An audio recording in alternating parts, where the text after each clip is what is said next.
Assalamualaikum warahmatullahi wabarakatuh. Apa kabar teman-teman semuanya? Semoga teman-teman selalu dalam keadaan sehat dan dalam keadaan bahagia.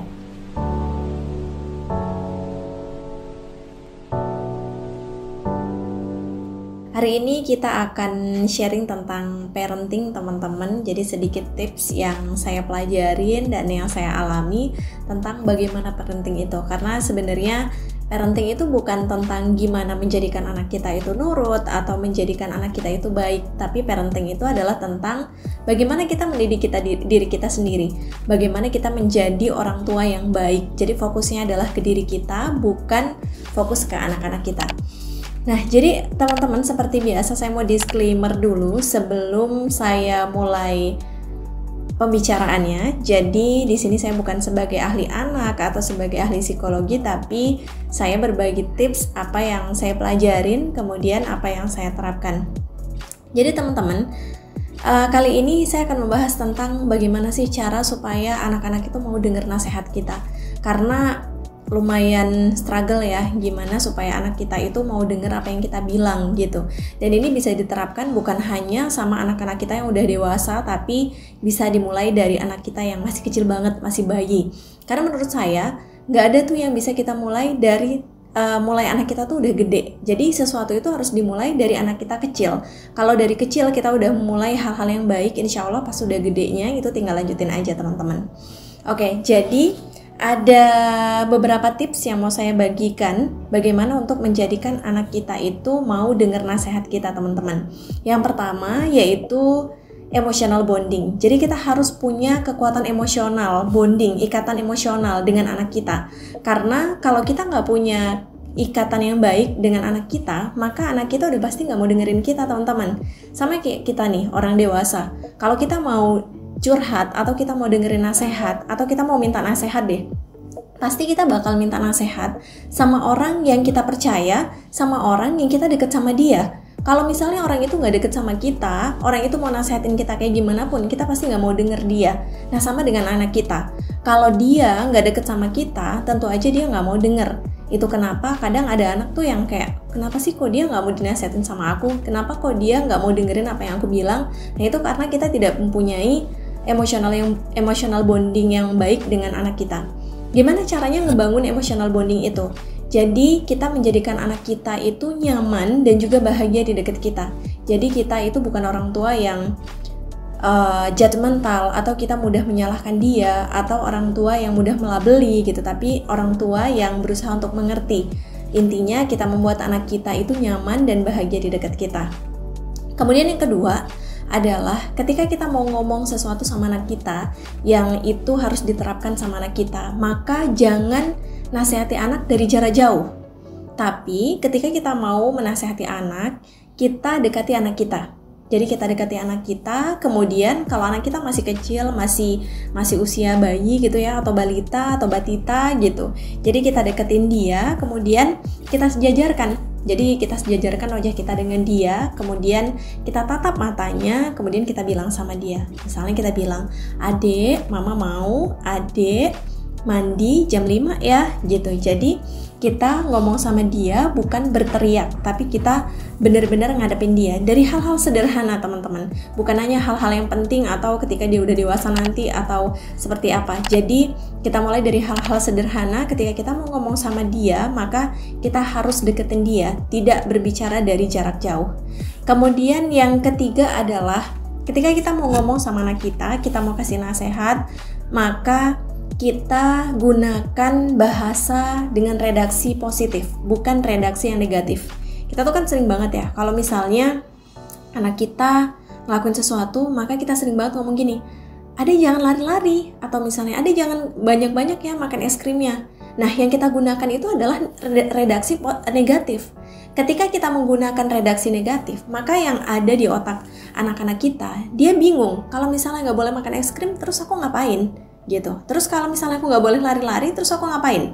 Nah itu kenapa kadang-kadang kalau misalnya kita ngomong sama anak-anak kita, "Adek jangan lari-lari ya," dia malah lari-lari gitu. Dia dengerin kita tuh, dia noleh dengerin kita, kemudian dia tetap lari-lari. karena dia bingung kalau misalnya jangan lari-lari terus dia mau ngapain.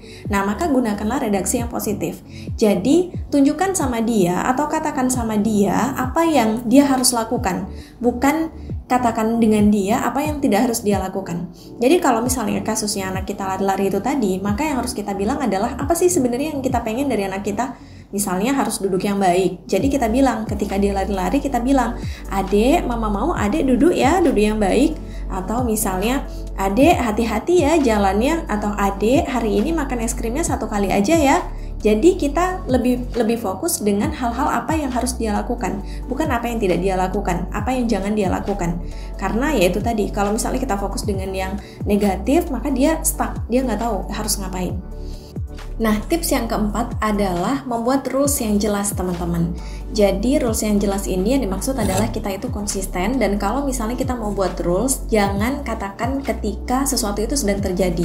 Misalnya ya, kita mau jalan-jalan ke mall, kemudian kita nggak bilang apa-apa nih sama anak kita, cuman kita bilang aja, "Adik, kita jalan-jalan ke mall." Nah, terus sampai mall, karena namanya juga anak-anak, ketika dia lihat A, B, C, D, dia lihat mainan atau lihat apa gitu, kemudian dia pengen, maka dia akan memaksa kita untuk belikan.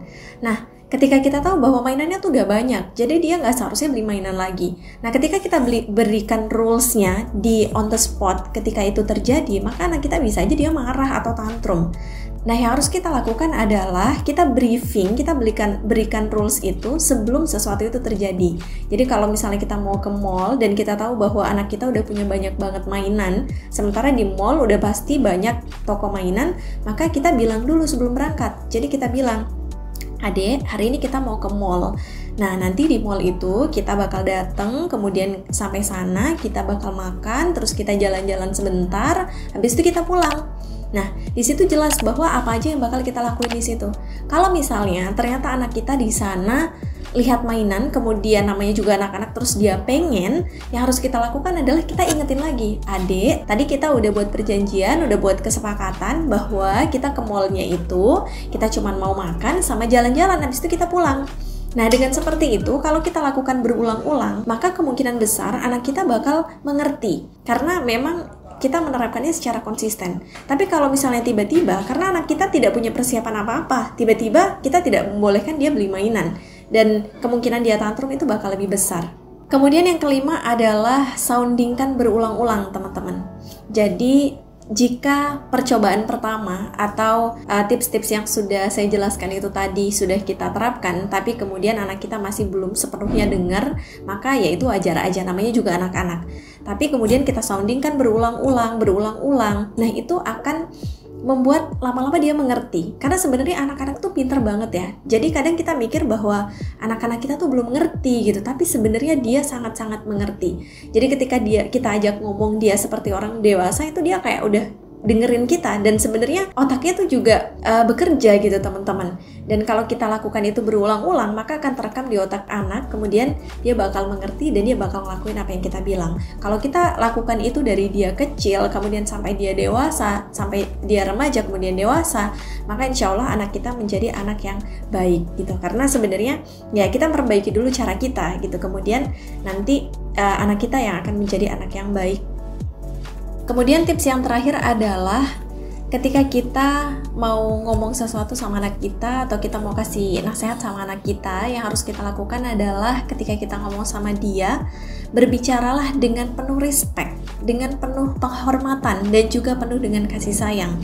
Jadi jangan karena kita ngerasa bahwa anak kita masih kecil atau cuman anak-anak, jadi kita kayak ngomong yaudah seadanya aja gitu, kayak yang penting kita pengen dia dengerin apa yang kita bilang. Tapi kita ngomong dengan penuh respect, dengan penuh kasih sayang, dengan penuh penghargaan, seolah-olah kita lagi ngomong dengan orang yang sangat terhormat gitu, orang dewasa yang sangat terhormat. Nah, kemudian kita juga jelaskan, karena kita ngomong dengan penuh respect, maka kita jelaskan itu. Kenapa kok adik nggak boleh beli mainan misalnya. Kenapa kok kita di mallnya cuman mau jalan-jalan aja. Jadi kita jelaskan seperti kita lagi ngomong sama orang dewasa. Dengan demikian teman-teman, insya Allah itu bisa mempermudah anak kita dengar nasihat kita, dibandingkan kalau misalnya kita cuman kasih nasihat aja tanpa memperhatikan apapun. Yang penting kita pengen anak kita dengerin kita. Sementara kita nggak belajar apa sih yang harus kita lakukan supaya anak kita mau dengar. Jadi tips ini juga saya terapkan, teman-teman. Saya juga belajar proses dalam pembelajaran. Jadi anak saya umur 1 tahun setengah, sekarang 1 tahun 6 bulan. Dan saya pernah di umur anak saya itu 1 tahun 2 bulan, sekitar 1 tahun 2 bulan. Waktu itu saya harus meninggalkan anak saya pergi ke workshop, dan itu pertama kalinya saya harus meninggalkan dia benar-benar dalam waktu yang lama. Karena itu hampir setengah hari, karena biasanya saya nggak pernah ninggalin anak saya. Dan saya ninggalin anak saya itu dengan suami saya. Nah, waktu itu saya pamit sama anak saya bilang sama anak saya, "Adik, mama mau pergi ya, mama mau ada workshop, jadi mama harus pergi, adik di rumah sama papa." Nah, pas waktu bilang itu, anak saya tuh nangis gitu, nggak mau saya tinggalin. Kemudian karena dia namanya juga masih kecil ya, masih bayi gitu, jadi dia sambil ya pokoknya rewel gitu. Nah, kemudian saya ajak dia duduk, jadi saya dudukkan dia di hadapan saya, kemudian saya juga dalam posisi duduk, kemudian saya sejajarkan wajah saya dengan wajah dia. Kemudian saya tatap matanya dan saya bilang, "Adik, hari ini mama ada workshop, jadi mama harus pergi, dan adik di rumah sama papa. Nanti mama pulang, nak, habis duhur nanti mama pulang ke sini lagi, kalau pas istirahat nanti mama pulang." Dan itu prosesnya lumayan, dia diem, kemudian dia seperti memperhatikan, dan saya tidak expect bahwa anak saya bakal seperti berpikir gitu loh. Dan nggak beberapa lama setelah itu dia langsung minta gendong papanya, dan setelah itu dia membiarkan saya pergi, bahkan tidak dengan menangis, padahal saya nggak nyumput ketika pergi, bener-bener yang dia menyaksikan saya pergi gitu, teman-teman. Dan ternyata anak-anak kita itu walaupun dia masih kecil, walaupun dia masih bayi, ketika kita perlakukan dan kita beri pemahaman sama dia, ternyata dia itu bisa paham. Kemudian pengalaman yang kedua yang benar-benar terasa sama saya adalah ketika di umur anak saya 1 tahun 5 bulan kemarin, kita itu pergi ke Jakarta untuk pertama kalinya saya bawa anak bayi, dan itu saya cuman sendiri aja, nggak sama suami saya. Nah, namanya kita mau ke Jakarta, berarti kita harus naik pesawat, dan itu naik pesawat untuk pertama kalinya dengan anak saya, anaknya masih bayi. Nah, waktu itu saya sebenarnya khawatir ya, karena anak saya kan masih ASI, jadi nggak mungkin di public place atau di tempat umum itu saya ngasih. Jadi beberapa hari sebelum berangkat itu saya briefing terus anak saya. Jadi saya kasih tahu rulesnya gitu. Saya kasih tahu bahwa adik kita mau pergi ke Jakarta. Nanti pergi ke Jakarta itu kita bakal naik pesawat. Nah, adik nanti selama naik pesawat itu kita nggak bisa ya nen ya adik. Jadi adik harus minum susu botol. Dan itu saya ucapkan berkali-kali setiap hari, mengingatkan dia. Entah itu bangun tidur atau pas lagi cerita gitu. Saya ingatkan dia bahwa adik selama di perjalanan nanti, selama kita di pesawat itu adik minumnya susu botol. Dan saya selalu berikan redaksi yang positif, apa yang seharusnya dia lakukan. Kemudian saya kasih tahu juga, nanti kalau misalnya adik ngantuk, adik langsung tidur aja gitu. Jadi alhamdulillahnya selama di pesawat itu bener-bener selancar itu. Anak saya nggak minta nen, bahkan ketika dia nangis, dia pengen minum atau dia haus, itu yang dilakukan adalah dia minta susu dot. Nah, kemudian karena di Jakarta selama 4 hari itu kita di sana jalan-jalan, artinya selama 4 hari itu lebih banyak waktu di luar dan tidak mungkin lagi untuk ngasih juga. Makanya saya briefing lagi. Jadi selama di hotel sebelum berangkat saya selalu briefing dia, dan itu berkali-kali saya soundingkan berkali-kali bahwa adik nanti kita bakal jalan-jalan ke sini. Nah, selama di perjalanan, selama kita di luar itu adik nggak bisa nenen mama.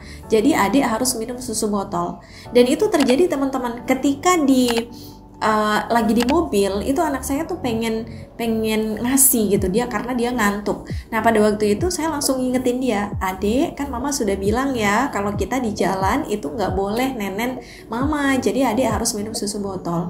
Dan pada waktu itu saya juga nggak expect, ternyata anak saya langsung mau. Jadi biasanya tuh dia rewel ya kalau misalnya lagi di mobil gitu, dia ngantuk tuh dia pengennya langsung nen, tapi ternyata dia mengerti dan dia langsung minum susu botol. Dan selama 4 hari kita di sana dengan perjalanan yang lumayan banyak sekali, anak saya tidak rewel sama sekali, dan dia seperti benar-benar mengikuti instruksi apa yang saya katakan. Kemudian saya juga memberikan briefing bahwa kalau di luar itu kan bakal ribet kalau misalnya bakal BAB gitu. Jadi saya bilang sama anak saya, adik kalau adik mau BAB adik BAB-nya, adik pupnya itu pas waktu di hotel ya nak, sebelum kita berangkat atau setelah kita sudah pulang. Dan ajaibnya teman-teman, selama 4 hari itu kita jalan-jalan, anak saya selalu pup sebelum dan sesudah pulang dari kita jalan-jalan. Padahal jalan-jalannya itu berangkat sama pulangnya kadang kita waktunya random gitu, nggak di jadwal yang sama. Tapi ternyata itu benar-benar berhasil. Jadi ternyata ketika kita memberikan rules pada anak kita, dengan itu tadi, dengan ketika kita ngomong itu kita ngomong dengan penuh respect, kemudian kita ngomong dengan menatap matanya, kemudian kita berikan rules sebelum waktu itu terjadi atau bukan on the spot tapi sebelum kita melakukan kegiatan, anak kita itu ternyata benar-benar mendengarkan, dan itu lebih work dibandingkan kalau misalnya kita ngomong ketika on the spot, karena anak kita itu belum punya persiapan untuk ngelakuin apapun gitu, karena ya kitanya aja nggak konsisten gitu, kitanya aja nggak punya rules yang jelas, kita cuman seperti impulsif ketika ada sesuatu yang menurut kita oh nggak boleh gitu, dan kita baru ngomong pada waktu itu gitu teman-teman. Jadi itu tips yang selama ini saya lakukan dan banyak sekali yang berhasil dengan tips itu. Jadi semoga itu bisa membantu teman-teman yang punya anak, entah itu anaknya masih bayi atau mungkin sudah balita atau mungkin anaknya sudah remaja. Semoga ini bisa membantu semuanya dan semoga ini bermanfaat. Oke teman-teman, itu aja yang bisa saya sharingkan mengenai parenting kali ini, tentang bagaimana supaya anak lebih mudah mendengarkan nasihat kita. Tentu aja prosesnya bakal banyak sekali ya teman-teman, prosesnya bakal ups and down dan gak selalu mulus gitu ya, karena memang parenting ini proses perjalanan yang panjang banget dan harus banyak sekali yang kita pelajarin. Oke teman-teman, terima kasih banyak telah menyaksikan video ini. Semoga teman-teman yang punya anak, anaknya menjadi anak yang baik. Tapi sebelum itu kita pastikan semoga teman-teman yang menjadi orang tua, kita bisa menjadi orang tua yang baik.